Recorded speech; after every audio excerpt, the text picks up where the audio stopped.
Nouvelles technologies, univers numérique et innovation. Voici une tasse de tech avec Alain McKenna et Pascal Forget. Bonjour tout le monde, ou devrais-je dire, alors salut à bande Sagaz. Parce que je suis à Paris. Bienvenue à une tasse de tech. Alain McKenna ici avec Pascal Forget. Alors bonjour Pascal Sagaz. Sagaz, Alain. Écoute, en ce moment, il fait un temps de cochon à Montréal. Je sais pas ce qu'il fait à Paris, mais il fait toujours... Je suis à Paris, s'il fait du soleil à Paris... J'utilise toujours mon fond virtuel parce que c'est la balado Une tasse de tech que je vais mettre en vitrine. Et je suis ici pour plein de raisons, dont, entre autres choses, Vivatech 2026. On était ici l'année dernière, on en a parlé un peu. Il fait un temps de canicule à Paris. En ce moment, il faisait 33 degrés. Et c'est pour ça que je suis pas allé... Il fait 30 maintenant, c'est un peu moins pire. Mais c'est un peu pour ça que je suis pas allé... faire ceci sur une terrasse, tu vois, avec le bistrot et l'ambiance parisienne, parce qu'à 30 degrés dehors, humide, lourd, pesant, caniculaire, j'aurais pas toffé l'ensemble de notre balado qui dure quand même quelques minutes. Et je ne trouvais pas ça présentable de me voir dégoulinant de sueur et avec le soleil dans les yeux. Et là, ne pas être capable de regarder la caméra et tout ça. Donc, j'ai décidé de faire ça classique. Je suis dans mon logement, loué sur une plateforme de location court terme très populaire qui fait du très beau travail. Donc, au frais, pas qu'on n'a pas de clim, mais quand même, il fait 30 degrés dehors, il fait 24 ou 25 à l'intérieur, c'est pas si pire.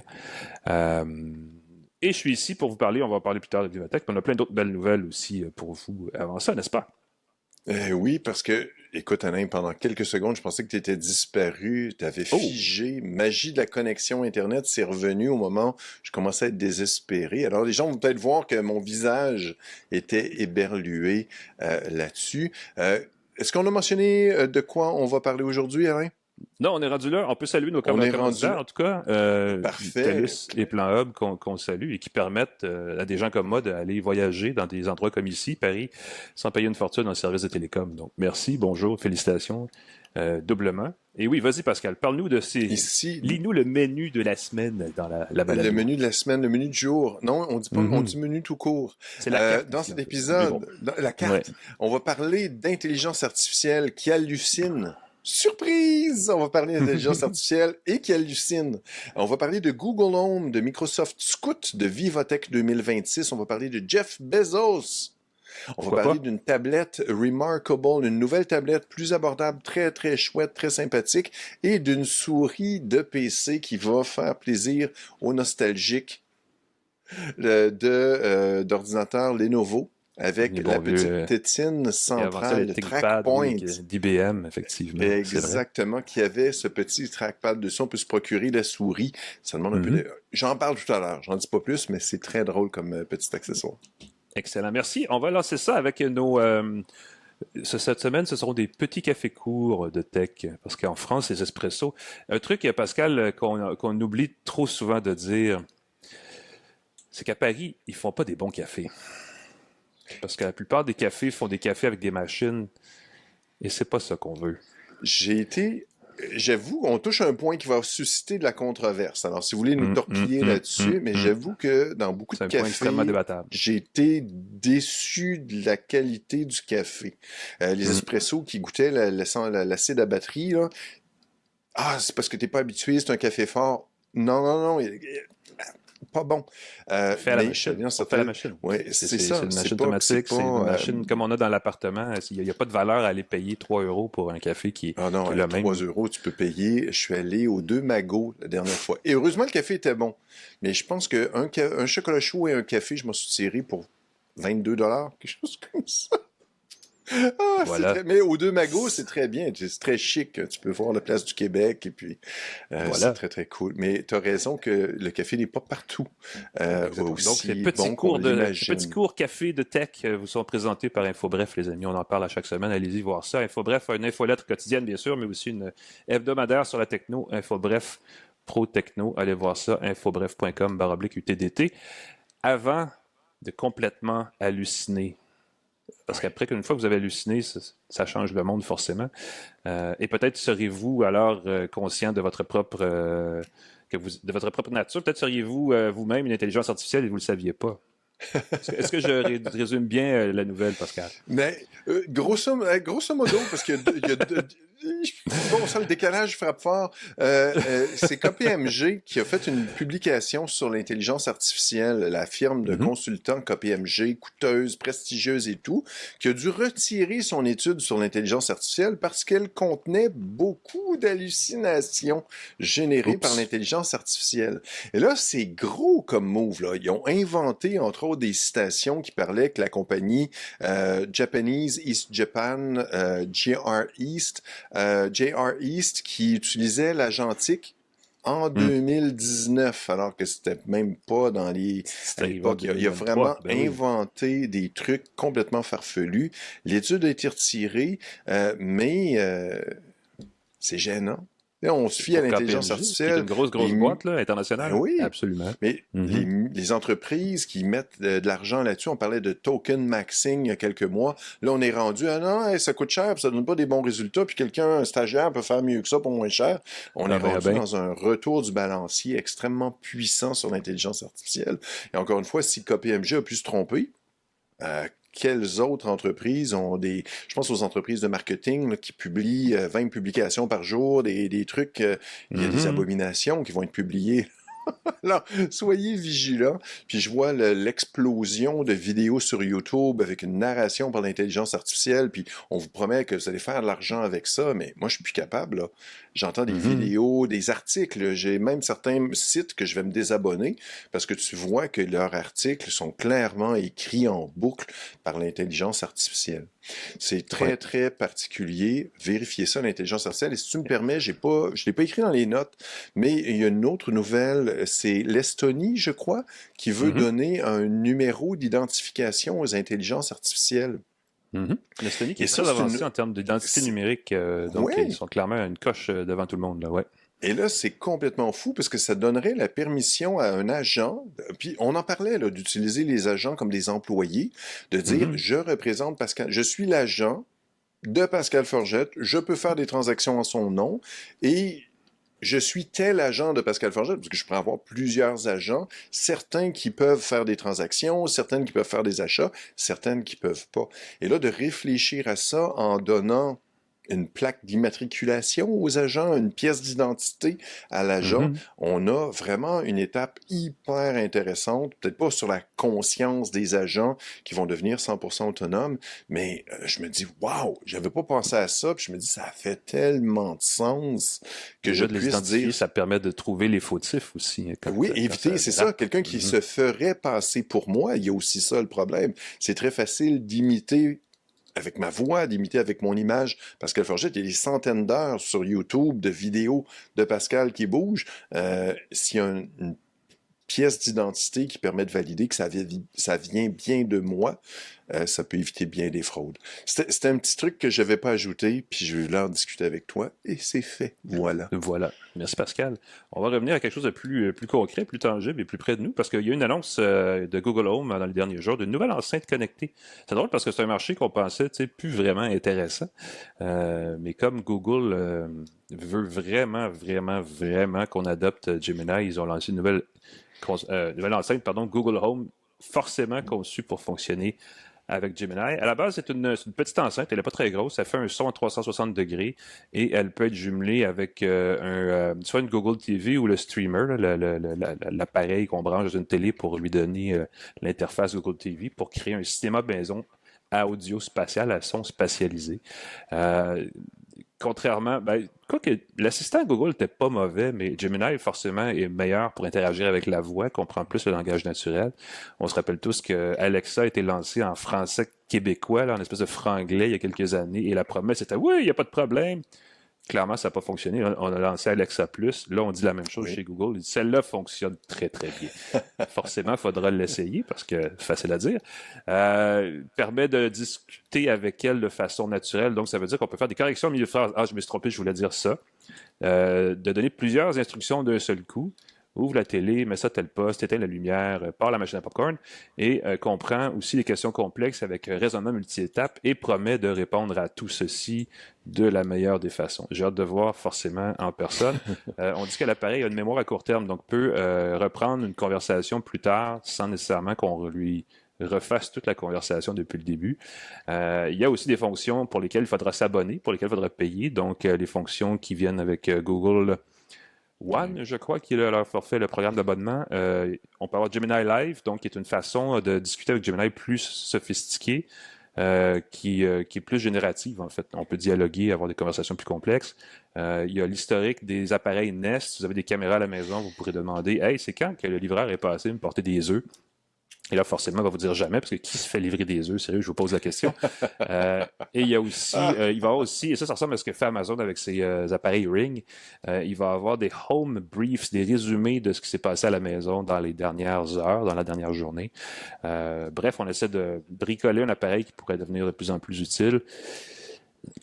Je ne sais pas encore il y a où le moment pivot pour ces appareils-là. Je ne suis pas certain que c'est maintenant, mais on va l'essayer. La précommande a été lancée là, en ce moment même à 140 $. Ça va être en magasin le 25 juin. Forcément, nous, on sera en congé parce que c'est le lendemain de la Saint-Jean, mais on verra bien ce que les gens penseront de cette nouvelle enceinte Google. J'ai bien hâte de l'essayer parce que j'ai reçu cette semaine des nouvelles Echo, des nouveaux haut-parleurs Echo qui sont conçus pour Alexa Plus, avec plus de mémoire vive. Alexa Plus qui a été lancé cette semaine, la semaine dernière, aussi, là, il a été dévoilé. En même temps, c'est pas anodin, là, la compétition est très forte. La chose qui est très drôle, puis d'ailleurs, mon assistant vient de se déclencher chez moi. Alexa Plus demande évidemment l'abonnement Amazon Prime et pour l'instant n'est pas compatible avec les appareils Sonos. Et ça m'embête parce que chez moi, j'ai beaucoup d'appareils Sonos qui sont utilisables avec l'assistant vocal et malheureusement, ils sont pas compatibles. Là, je suis un peu comme est-ce que je les enlève de mes Sonos pour utiliser les appareils externes? Et jusqu'à présent, je suis assez impressionné. Je n'ai pas l'habitude de jaser beaucoup. J'ai des humains autour de moi. J'ai pas besoin d'interagir beaucoup avec l'intelligence artificielle, mais je suis encore... le truc qu'il va falloir faire, c'est l'occasion de revérifier les connexions de son assistant avec ses appareils. J'ai réalisé que j'avais plusieurs appareils que j'avais... Peut-être parce que après un certain temps, ça se désactive automatiquement, que j'avais pas utilisé depuis un moment, qui s'était carrément désactivé. Et là, j'essaie de les contrôler par la voix, puis ça fonctionnait pas comme je voulais. En refaisant les connexions, ça s'est mis à fonctionner beaucoup mieux. Ben voilà, on aura peut-être la même chose avec Google Home à suivre. Mais c'est l'occasion, effectivement, de revoir, même avec Google Home, là, tous les appareils que vous avez peut-être connectés pour éviter les éventuelles fuites d'informations. Oui. Et aussi est-ce qu'on voyage dans le temps? Ben oui, c'est ça. Est-ce qu'on voyage dans le temps avec ta nouvelle nouvelle, ta prochaine nouvelle, Pascal? Ben, c'est Commodore. Ceux qui sont des fans Commodore 64, qui serait l'ordinateur personnel le plus vendu au monde, j'ai vu ça, cette statistique-là sortir, ont lancé un téléphone. C'est le Callback 8020. Avec un look très rétro. Je pense que c'est vraiment là un téléphone, si on avait un téléphone flip qui avait été inventé en 1980 par les gens de Commodore, ça aurait été vraiment ce look-là. Il bloque les réseaux sociaux au niveau du système. Fait qu'on a un téléphone qui est un petit peu lifestyle. Les réseaux sociaux, je ne fais pas. Première chose que les gens vont faire, c'est des TikTok de eux qui utilisent le téléphone. Là. C'est sûr que c'est l'absurdité de voir que ces téléphones-là, c'est ça, sont conçus pour les influenceurs qui vont servir d'un autre téléphone pour se montrer en train d'utiliser, déconnecter des réseaux sociaux en se pluguant sur les réseaux sociaux. Il utilise le système Sailfish OS dégooglisé, mais il paraît qu'on peut utiliser jusqu'à 99% des applications Android, ça reste à voir. Avec Spotify, WhatsApp, Maps, ça fonctionnerait bien avec le téléphone. Le texter se fait en T9. Faut taper le fameux langage du clavier numérique. Ouais. Ben oui. On n'a pas un clavier sur le BlackBerry avec 26 lettres. Il n'y a pas d'écran tactile.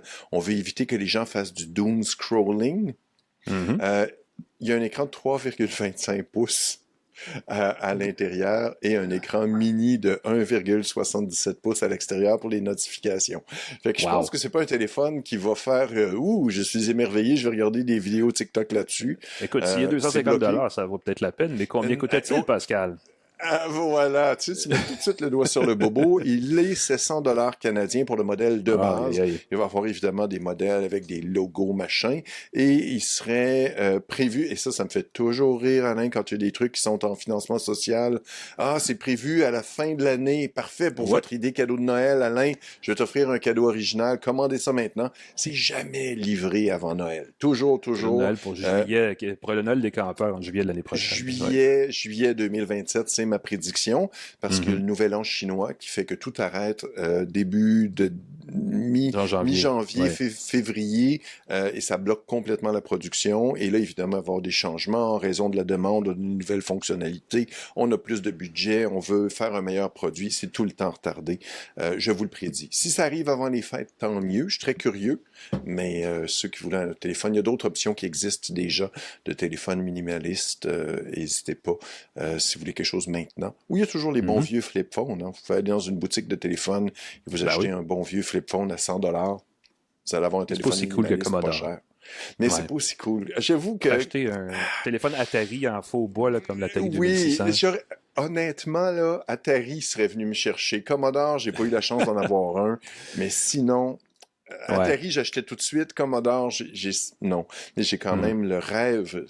Je suis tombé dans les pommes une fois, j'essayais le Commodore 64 dans le magasin d'informatique, j'ai fait varier les couleurs de l'écran. Et puis j'ai dû avoir, je sais pas ce qui se passait, je trouvais ça tellement beau de voir les 64 couleurs qui roulaient il me semble que c'était 64. Et puis je suis tombé dans les pommes.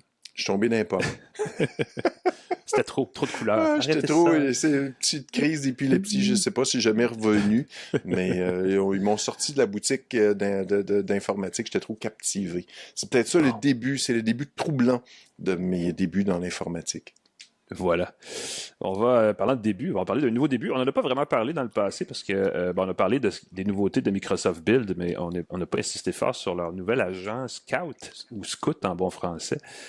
Et surtout sur la particularité qui, à mon avis, vole le plan de match d'NVIDIA, parce qu'NVIDIA avait annoncé il y a plus tôt cet hiver qu'ils voulaient eux aussi sécuriser OpenCloud, donc le super agent d'IA là, qu'on installe localement pour en faire un outil de travail. Et là, Microsoft Scout, ce qu'on apprend, c'est que ça va être sur OpenCloud, ça a été annoncé à Build de 2026.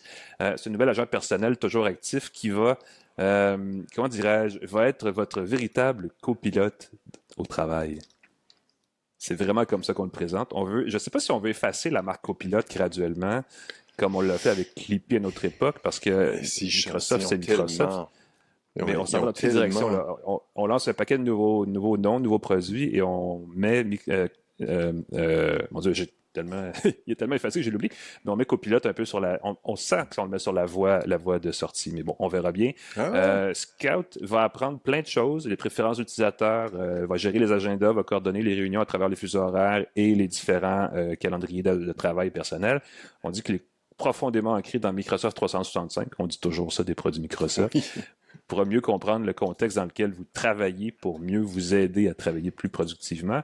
La grosse nouvelle, forcément, c'est qu'on utilise OpenCloud, mais on l'a évidemment sécurisé. OpenCloud, c'est un outil qui est très peu sécurisé.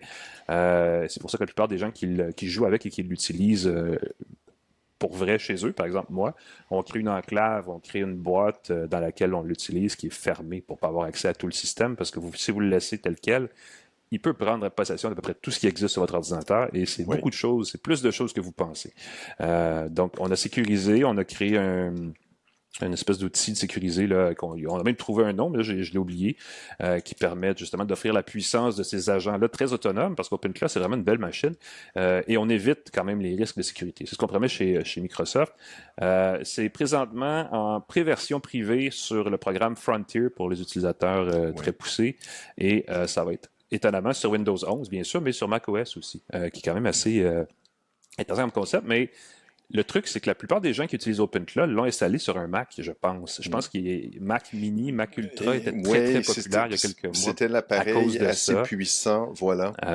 OpenCloud, ils se font chauffer le derrière par Hermès, qui est une autre espèce de super agent qui est fait par News Research, qui est un truc plus open source. Donc ça, il va y avoir... je prédis J'ouvre la partie de mon cerveau qui fait des prédictions et je vous le dis, je pense qu'il va y avoir un petit chamaillage de ces agents-là avant longtemps. OpenClaw, Hermès, les patentes que vont sortir Microsoft, Nvidia et les autres. Donc, c'est un nouveau front dans la lutte sur l'intelligence artificielle. C'est des agents qui sont le fun à utiliser. Mais à quel point est-ce qu'ils ajoutent de la productivité ou ils vous rendent plus efficace au quotidien? C'est pas garanti. Ça va être à suivre. Oui. Et je trouve ça toujours fantastique. Ce que tu dis là, c'est vraiment vrai parce que dans la vraie vie, un agent va gérer tes rendez-vous, tes centaines de courriels. Dans la vraie vie, c'est pas tout le monde qui a des centaines de rendez-vous. Il faut lui faire confiance. Là. Moi, quelqu'un qui veut répondre à ma place dans mes courriels, oui, attention, là, j'ai besoin de puis preuves que ça va être bon. C'est ça, tu as un adjoint, une adjointe, mais il faut que tu t'entendes avec, que tu as des bonnes... et là, puis un agent, il faut faire ça sans ta supervision. Qui répond à mes courriels pendant la nuit? Pas sûr. Je vais offrir Puis je le vois de plus en plus, les réponses automatisées. J'ai reçu récemment une réponse très détaillée de service à la clientèle. Je comprends que vous avez tel besoin, que telle situation est... Ça pue l'intelligence artificielle, c'est horrible. Voilà, c'est génératif. Puisqu'on parle de Microsoft, il faut que je glisse un mot. Je viens de terminer une semaine de cours sur Copilot. Je donne des cours sur Copilot. Il y a WorkIQ qui a été déployé pour tout le monde, qui permet d'ajouter de l'agentique. Sauf que, surprise, il y a un astérisque à quelque part qui dit qu'il y a des frais à l'utilisation. Fait qu'il y a des utilisateurs qui vont peut-être sursauter parce que tant qu'on avait les forfaits copilotes, $30 par mois, ben oui. Tu faisais ce que tu voulais. Version gratuite de Copilot avait une limite. Mais là, WorkIQ, ça peut faire catching assez vite. Encore une fois, ça varie beaucoup selon le type de tâche que tu demandes, le type de document que tu analyses. On travaille là-dessus là, chez Talamus, chez qui je donne des formations. On travaille très, très fort pour trouver c'est quoi qui se passe avec ça et combien ça va coûter pour ce qu'on fait avec... cher. Ça va probablement coûter cher à l'usage. Parlant de payer cher, hey, cette nouvelle-là, c'est une grosse petite nouvelle. Là. Fox qui achète Roku, c'est quand même pas rien. Là. Oui, Fox qui achète Roku pour 25 milliards de dollars. J'avais vu 25 milliards de dollars. Grosso modo, la grosse crainte, c'est que Roku a toujours été, on a eu, je l'ai rencontré à plusieurs reprises au fil des années, c'est toujours la petite boîte un peu sympathique qui était compatible avec tout, qui permettait de transformer n'importe quel téléviseur en téléviseur intelligent avec un système d'opération qui était mis à jour, même sur des vieux appareils. Fait que tu peux prendre ton Roku Stick, ta petite boîte Roku, la mettre à jour, même si ça datait de 5, 6, 7, 8 ans, 10 ans dans certains cas, super appréciés.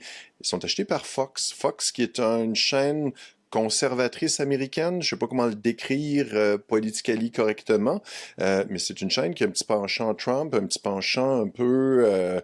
je suis pas sûr, j'aime la philosophie de Fox. Est-ce que ça veut dire que Fox, Roku... puis il y a Fox News, hein? Oui, à la c'est fin de la journée, c'est la même entité, mais Fox News, on ne reviendra pas sur comment c'est un média de propagande de la droite américaine. Et Fox, voilà. C'est une patente complètement à côté de ça. Là. Donc, ça va être intéressant de suivre l'évolution de ça. Là. Mais là, ils ont Roku maintenant. Roku fonctionne avec des bandes-annonces de toutes sortes de services et de trucs. Hier, j'ouvrais, puis ça me proposait des services de Coupe du Monde et tout ça, qui demandent des abonnements et tout. Si Roku est maintenant à Fox, est-ce qu'on va être bombardé de publicité pour Fox? Est-ce qu'il y a des services de Fox qui vont être offerts gratuitement? Ça peut être un avantage, mais quel type d'information on va recevoir dans son Roku? Est-ce qu'on va aimer le biais de cette information-là? Le canal Roku, canal gratuit qui permet de consulter. Puis ça, je l'aime bien. Des fois, tu cherches quelque chose à regarder puis tu n'as pas le goût de payer pour des services. Le canal Roku rejoint 100 millions de domiciles. Fait que s'il intègre de la pub de Fox là-dedans, ça peut être un outil assez puissant. De Fox News. J'ai lu de Fox News. J'ai lu des analystes qui disent, moi, là, j'abandonne Roku, là, je mets le feu après ça, puis je veux plus toucher à ça parce que c'est Fox News que j'aime pas, qui va probablement être poussé. Ça va être une bonne nouvelle. C'est une forme de concentration, encore une fois, dans une industrie aux États-Unis qui est déjà extrêmement concentrée. C'est sûr ça. Puis au Canada, comment ça va se refléter? Est-ce qu'il y a les règles du CRTC, quelque chose comme ça, qui vont embarquer? Bien de voir qu'est-ce que ça donne. Ouais. Parlons de Vivatech maintenant, Pascal. Oui, parce que je te vois te frotter les mains. Je veux dire ceci. Je suis allé il y a 2 ans, c'était le fun, c'était nouveau, c'était comme frais et tout le kit. C'est à Paris, c'est toujours agréable. Je suis allé l'an dernier,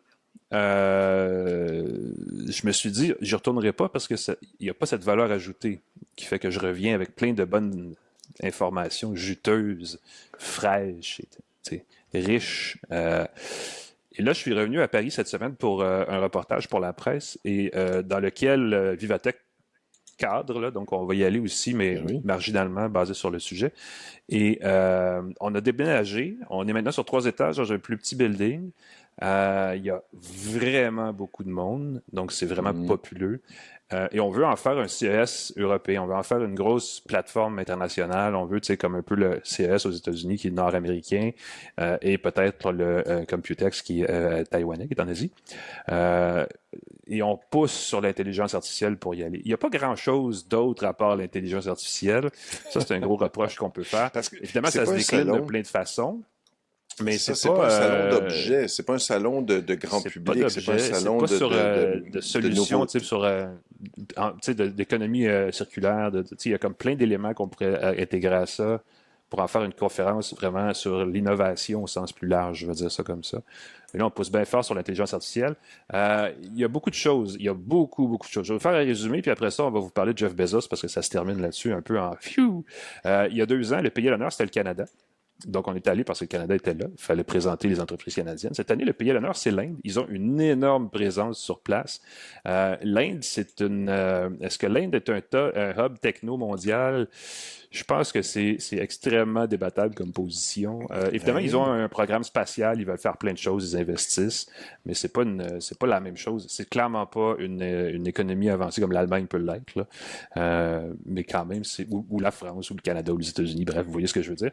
Mais on pousse fort et on veut le faire. Et il y avait comme invité sur scène au courant de la semaine le premier ministre indien, Narendra Modi, qui est venu jaser. Modi, qui est un maudit personnage, si vous me permettez le gag facile, est venu parler d'intelligence artificielle. Il veut attirer les investisseurs en Inde. Il veut développer là-bas. Je ne sais pas à quel point l'industrie du numérique indienne, tu sais, il y a beaucoup en Inde de fermes à clics là, et de choses pas très, mais il y a aussi transparentes. Il n'y a pas des usines qui ont été déplacées en Inde récemment pour s'éloigner? Il y a beaucoup d'usines. On va au Vietnam beaucoup, on regarde l'Inde comme un peu la nouvelle Chine. Il y a beaucoup de mouvements et je ne sais pas à quel point c'est transformateur pour eux. Mais là, on va attirer les investissements pour créer, et je vais vous la citer et on ira ensuite au prochain sujet, une intelligence artificielle digne de confiance, centrée sur l'humain, qui sert l'humanité, tout en promouvant l'innovation, la confiance, la coopération et la coopération internationale. Dit comme ça a l'air magique, moi, je trouve. Ouais, on a hâte de voir les applications. Est-ce que ça va générer plus encore de machines à envoyer du pourriel et des choses comme ça? Je ne sais pas. Mais ce serait le fun que l'Inde, entre autres, adopte un cadre pour s'éviter les dérapages. Et tout d'un coup, on pourrait régler un paquet de problèmes, j'ai l'impression, sur les faux comptes, les faux utilisateurs, les faux... plein de choses fausses qu'on trouve sur plein de plateformes sociales et moins sociales sur Internet. Mais il a mis la barre à un certain niveau et maintenant, il faut le suivre. On verra bien si ça va continuer. Monsieur Modi était là avec Emmanuel Macron, le président français, et il parlait, ces gens-là, sur une scène entourée de choses comme des robots agricoles. Il y a des tracteurs autonomes sur place présentés pour dire on va pouvoir récolter vos légumes, vos fruits, vos plantes sans humains, comme on va éviter la pénurie de main-d'œuvre dans le secteur agricole. Je ne sais pas si j'étais travailleur temporaire, j'aurais des questions. On a vu un dirigeable, même on le voyait dans le ciel en se rendant à l'événement, dirigeable autonome à hydrogène. Wow. Tu savais, la fameuse, comment on l'appelle, là, c'était quelque chose, Whale, là, ils ont investi au Québec, puis le gouvernement du Québec avait investi, je sais pas, Flying Whale. Je sais pas s'ils étaient là, je les ai pas vus, mais il y avait une présence de ce genre d'appareil-là. Je sais pas si ça va se réaliser, mais ils étaient là. Il était question de réseau 6G, on en reparlera dans le détail, la 6G s'en vient, qu'on le veuille ou non. Une bonne nouvelle pour les amateurs de voitures électriques, il y a des autos au Vivatech et il y a une présentation de solutions de recharge ultra rapide. On parle de véhicules qui vont se recharger plus rapidement que ça prend de temps pour faire le plein d'une voiture à essence bientôt. BYD se prépare d'ailleurs quelque chose comme ça pour le Canada. Et je vais faire une petite parenthèse. On en parle à Ça tient la route, la balado à côté où on parle de char, justement de cette stratégie de BYD. Mais ça s'en vient, là, ces recharges qui vont faire tomber le plus gros argument des amateurs de pick-up apparemment, du genre « Ouais, moi, ça me prend pas 1 heure de faire le plein ». Ben, bientôt, les autos électriques non plus. Donc, ça va être à suivre. J'ai vu des taxis volants à roues à aube. C'est quoi une roue à aube? C'est comme la roue d'un moulin à eau.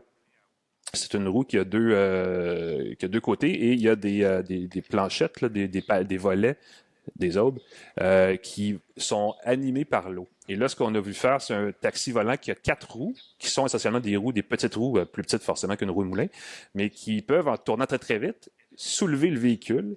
Et là, on peut décoller à la verticale, décoller vers l'avant, un peu comme un véhicule dans le futur ou dans la science-fiction ou quelque chose comme ça. Voilà. Ça dit pas.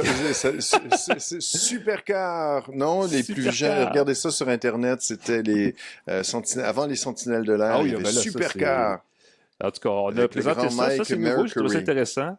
Amazon est revenu à la charge avec sa puce Trainium. On en a parlé avec AWS avant Noël. C'est une puce qui se veut un outil d'entraînement pour vos modèles d'IA. Et là, on se dit, on veut la commercialiser. À tel point qu'on était à Vivatech chez Amazon pour discuter avec des partenaires pour la lancer. On veut faire la place dans le marché pour défier NVIDIA, qui est le gros joueur. Comme dans bien des choses, un peu de concurrence, ça risque de faire du bien dans ce marché-là. Et il y avait un gros kiosque Samsung qui était sur place, qui présentait des solutions automatisées de soins de santé. On parlait beaucoup de la santé connectée chez Samsung. Et un outil qu'on a présenté, c'est un outil qui permet de prendre soin de votre peau. Donc, il va analyser l'état de la santé de votre peau.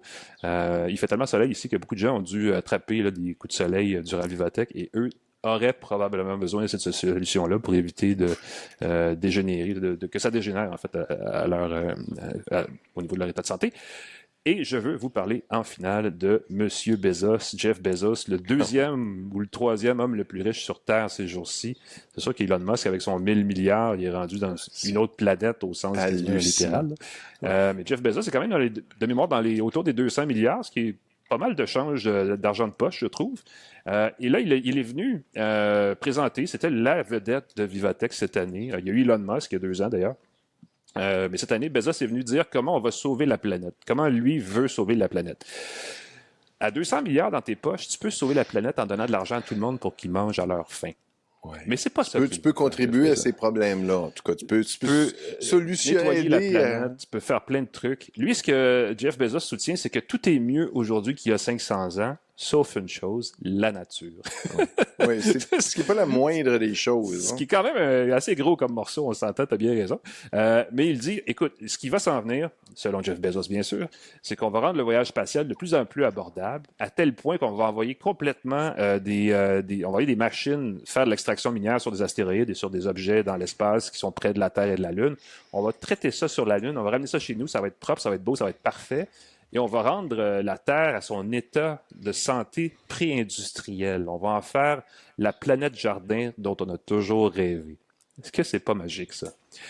Évidemment, à travers ça, les quelques milliardaires qui sont présentement en vie et pleins aux as vont s'en mettre probablement encore plus dans les poches. Ça va être à suivre. Mais ce que Jeff Bezos a dit, et c'est quand même assez gros et c'est quand même assez farfelu, il a dit « Toutes les industries polluantes seront le plus loin possible de la Terre à l'avenir. » Oui. Je ne sais pas. Il a investi dans une société d'intelligence artificielle récemment, indépendante d'Amazon, et on sait qu'Amazon veut envoyer des centres de données en orbite pour éviter justement les enjeux de refroidissement et d'énergie avec des capteurs solaires et la température ambiante dans l'espace. Ça règle pas mal de problèmes.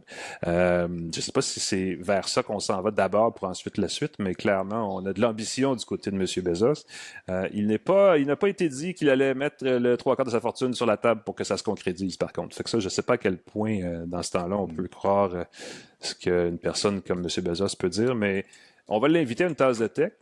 Et s'il accepte, on pourra lui demander en personne ce qu'il en pense. Envoyez-nous vos questions sur ça. Que demander à Jeff Bezos? Si on l'a, on lui pose. C'est garanti, c'est promis, c'est juré. Ça me rappelle la fois au CES où j'ai fait pipi à côté de Steve Ballmer de Microsoft. Ben, Ballmer, Steve Wozniak aussi était quelqu'un de très accessible chez Apple. Il y a des gens comme ça qui sont toujours pas tellement loin, mais l'affaire, c'est qu'ils attirent pas la conversation, ces gens-là. Ils font que passer, c'est pas les gens. Ballmer, il a bien montré à la tête de Microsoft. C'était pas lui qui avait la stratégie de Microsoft dans sa tête et qui savait où s'en aller. Là. C'est souvent ça, c'est que les gens qui sont plus accessibles sont les moins intéressants. Pas toujours. Mais si Jeff Bezos vient faire une tasse de tech, ouais. Là, on va avoir une belle conversation. Je sais pas comment son français, hein? Est-ce que son français...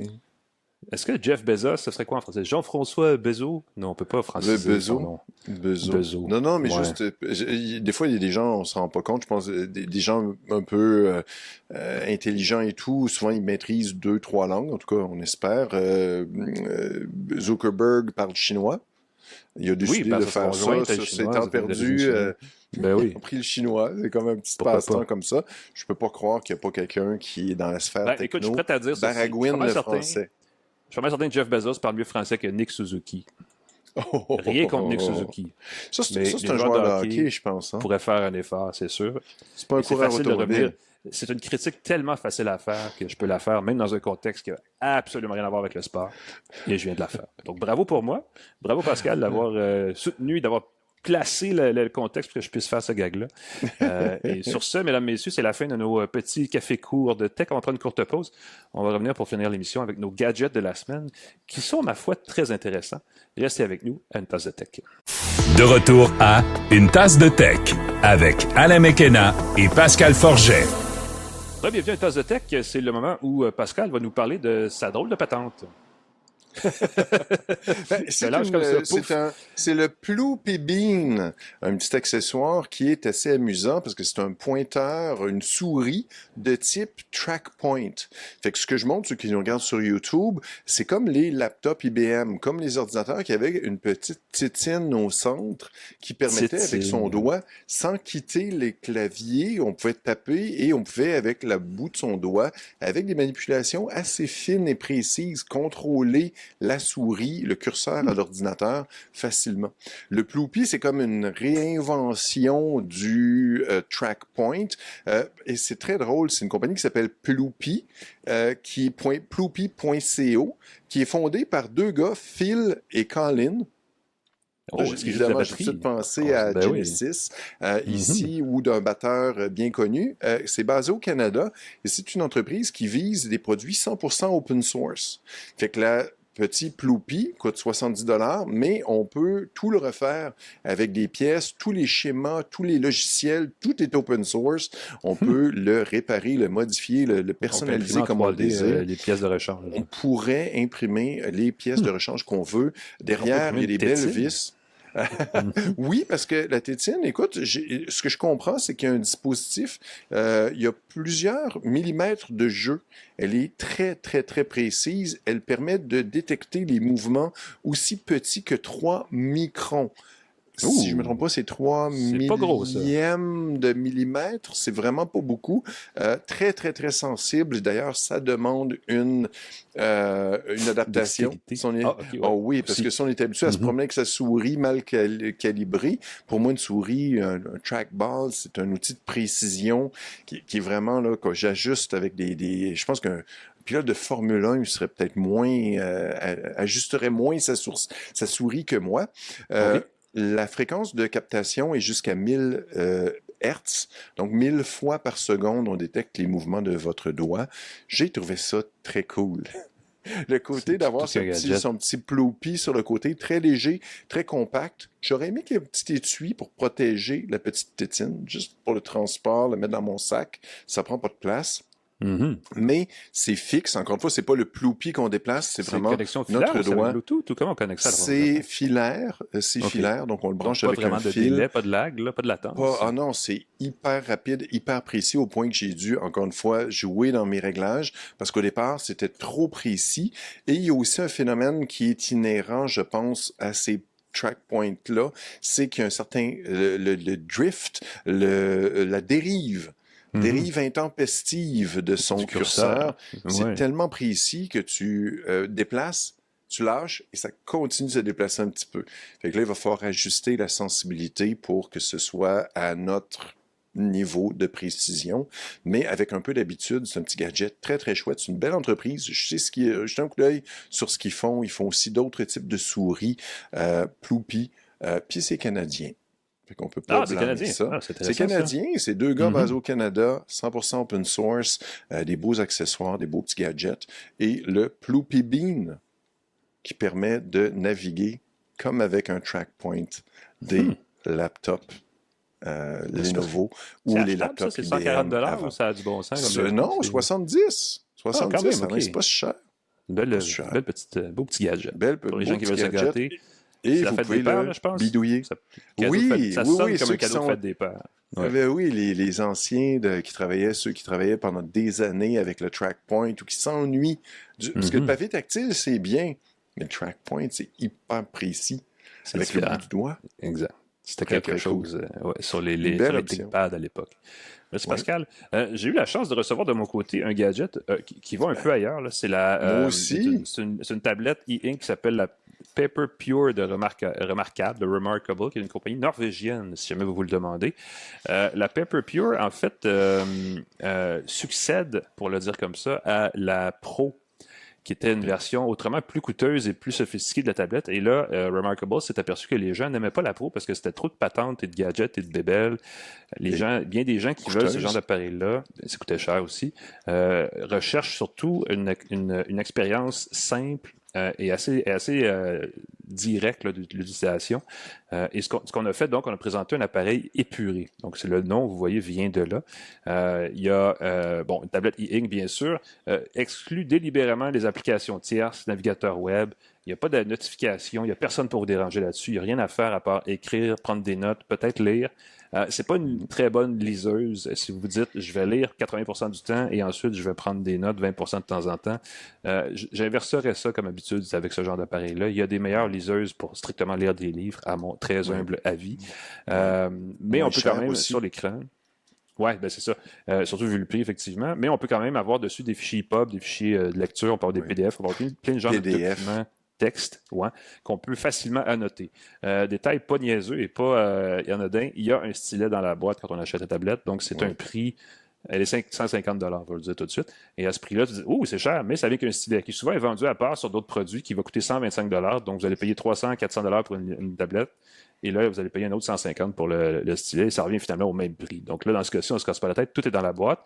Il y a juste un étui qu'on peut acheter, mais il est aussi inclus dans le kit de base, un étui protecteur, qui n'est pas juste un étui avec un couvercle, c'est vraiment une pochette de protection, qui est correct, mais j'aurais préféré, moi, un étui qui s'ouvre et qui se gère plus facilement, ne serait-ce que pour flipper puis écrire à main levée rapidement.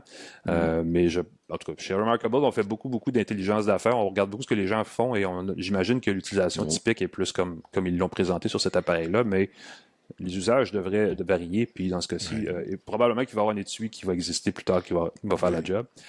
Si je peux me permettre... Oui, c'est ça. Moi, je peux me permettre l'étui. J'ai moi aussi eu la même réserve que toi. J'aurais aimé qu'il y ait une petite pochette pour glisser les documents. Malheureusement, il y a un beau rabat. Mais il n'y a pas de possibilité de glisser un petit document ou une page, une feuille. Et là, j'ai fait, il y a une occasion manquée d'avoir une feuille de papier ou une pièce d'identité. Parce que l'appareil est super mince. Il est fait en aluminium recyclé en plus, mais est très mince, très léger. On a le goût de le glisser comme ça dans son sac de travail. Mais on a aussi l'impression qu'on va l'égratigner de toutes les façons possibles. Donc, on utilise l'étui qui double facilement l'épaisseur de l'appareil et ça enlève un peu du plaisir de cet appareil-là. Donc, ça, c'est une fausse bonne idée, à mon avis. Écran monochrome pas rétroéclairé. Ça aurait été pas mal le fun de mettre un petit...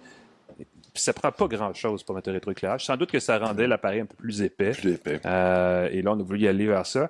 Pas rétroéclairé sur un appareil comme ça, c'est une bonne idée jusqu'à ce qu'on l'utilise pour vrai. Là encore, parce que ça n'a pas besoin d'être le soir dans son lit qu'on a besoin de rétroéclairer. Ça peut être dans une salle comme ici maintenant où il fait noir parce que là, les nuages sont apparus puis il y a un temps d'orageux puis là, on voit pas ce qu'on fait sur... Forcément, on peut utiliser, comme on le ferait avec un bloc-notes en papier, une lampe. C'est pas une technologie super récente, les lampes, là, on s'entend. Mais vu que c'est un élément technique, le rétroéclairage qui existe depuis longtemps dans la liseuse, je me dis, il existe des produits concurrents qui vont l'avoir, et là, ça va devenir un choix. Cela dit, l'appareil a une surface, une petite affaire rugueuse, pareil comme du papier. Avec le stylet, on écrit bien, c'est précis, c'est super réactif. La latence là, est à peu près inexistante. Le stylet fonctionne bien, la réactivité est bonne, la paume, c'est fait d'entrée de jeu pour ça. On vous demande, êtes-vous gaucher ou droitier? Donc, on fait attention à ça, mais le stylet, qui est à connexion magnétique sur le côté, se tient à droite. Donc, si vous êtes gaucher, il faut quand même aller chercher le stylet de l'autre côté. Ce qui n'est pas la fin du monde, mais... Je disais, pourquoi les droitiers ont tout, puis nous autres, on n'a rien? Tu sais, vous comprenez? On est le 10%, Alain. On est le 10%. Bon. Mais quand même, beau produit, plus fine, plus légère que la Pro, vraiment très bien. Une bonne autonomie, là, on parle de, je sais plus, plusieurs semaines, au-dessus d'un mois sur une charge.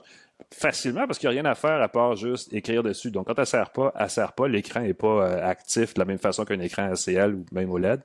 On peut... Bon, au niveau logiciel, il y a des choses qui m'agacent. Je comprends l'intention d'en faire un produit super ciblé. Malheureusement, il y a des outils que j'aurais préféré avoir dedans qui sont pas là. Je ne sais pas si un navigateur web, quand même, aurait été une bonne idée. C'est quand même une bonne discussion. Mais il y a une synchronisation limitée dans le nuage. Il y a Google Drive. Il y a... Oh, tu es en train de faire une démo à l'écran, Pascal? Oui, parce qu'une option que j'aime beaucoup, que j'ai découvert de Remarkable, c'est le partage d'écran. Tu peux installer l'application Remarkable dans ceux qui nous regardent sur YouTube, vous allez le voir. Je sais pas comment ça va apparaître exactement, mais on peut créer des nouvelles pages très simplement et on peut partager son écran, convertir le texte. On peut montrer ça. Moi, je m'en sers dans mes formations. Je crée des nouvelles pages et je partage. Ça me permet d'avoir accès à mes documents très, très vite. Voilà. Là, je cherche comment créer une nouvelle page ici. Écoute, voilà. pendant que tu le dis, parce que je m'en allais vers ça, on peut synchroniser avec Google Drive et OneDrive chez Microsoft. Et il y a une application compagnon qui existe sur ordinateur et mobile qui permet de faire justement de la gestion de la synchronisation. C'est quand même pas mauvais. Et on peut écrire à la main et ensuite faire une conversion de l'écriture manuscrite qui est un peu meilleure que ce que font d'autres produits. J'ai bien aimé. Ça a fonctionné avec mon écriture à moi qui n'est pas donnée, qui n'est pas facile à lire nécessairement. Donc, j'étais assez bien surpris. Dans l'ensemble, donc, une liseuse, une tablette, vous voyez là comme vous voulez, qui est un peu chère, mais qui vraiment cible une clientèle extrêmement ciblée. Je me redonne, je me répète, mais si vous cherchez un appareil prise de notes pour gribouiller, pour prendre des notes, c'est certainement quelque chose à considérer. Mais il manque des morceaux. On a fait exprès pour en enlever des morceaux pour la rendre la plus simple possible, mais et forcément sans distraction. Mais j'aurais accepté quelques outils, quelques éléments, ne serait-ce que ne pas les installer, mais de permettre ensuite l'installation. Oui. Il y a des mods, des modificateurs qui existent tiers, donc il faut bidouiller. C'est pas entièrement 100% Remarkable le sait et le laisse faire, mais c'est pas nécessairement supporté. Mais on aurait pu quand même ouvrir une petite porte de ce côté-là pour rendre l'appareil plus polyvalent pour ceux qui cherchent quelque chose de plus polyvalent. Mais on l'a pas fait. Voilà, c'était la Remarkable Paper Pure. Oui, c'est un très, très bel appareil, le partage d'écran avec son ordinateur, très, très le fun. Et ils ont maintenant la possibilité de consulter. Si on passe d'une Remarkable à l'autre, on peut consulter les mêmes documents et les éditer dans son ordinateur. On peut taper. Le truc avec le Pure, c'est que j'ai pas vu encore de possibilité de combiner avec un clavier. Ce qui aurait été une option vraiment le fun, ce qu'on peut faire avec la Pro. Cependant, chez Remarkable, on n'a pas encore de format on peut pas choisir le format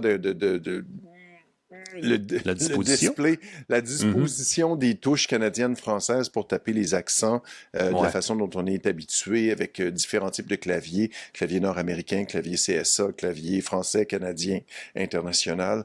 Et ça, c'est dommage. C'est compatible qu'avec leur clavier physique.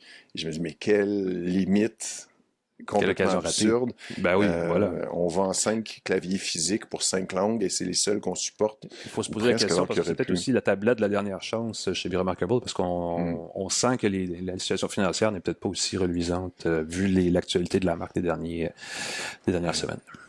Et voilà. Fait que, une belle tablette, plus abordable. J'ai été agréablement surpris. J'avais eu la Pro, puis je l'aimais beaucoup, beaucoup, mais le format légèrement plus compact de la Pure, plus facile à transporter. Et comme tu l'as dit, l'étui, on a peut-être un meilleur étui qui s'en vient, qui va être plus flexible. On remercie nos partenaires? Oui. Pendant que tu t'en vas prendre un délicieux café à Paris. Il y a des bons rendu à l'heure du petit vin blanc, peut-être, là, je sais pas. Oh là là, chanceux. J'ai faim, je vais aller manger, ça, je peux vous le dire. C'est l'heure de manger. Moi aussi, il est midi chez moi. Il est 13h ici.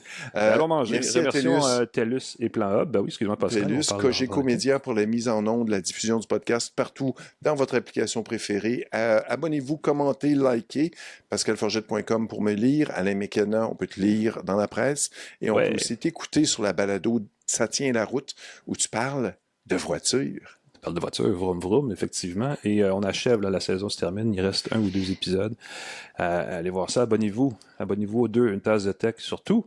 Ça tient la route également. Comme ça, vous allez pouvoir nous écouter et nous réécouter durant la belle saison chaude qui s'en vient. Nous, on prend une pause il faut quand même que je revienne à la maison pour quelques jours. Donc, et on revient peut-être la semaine prochaine, probablement, pour une autre tasse de thé. Salut tout le monde!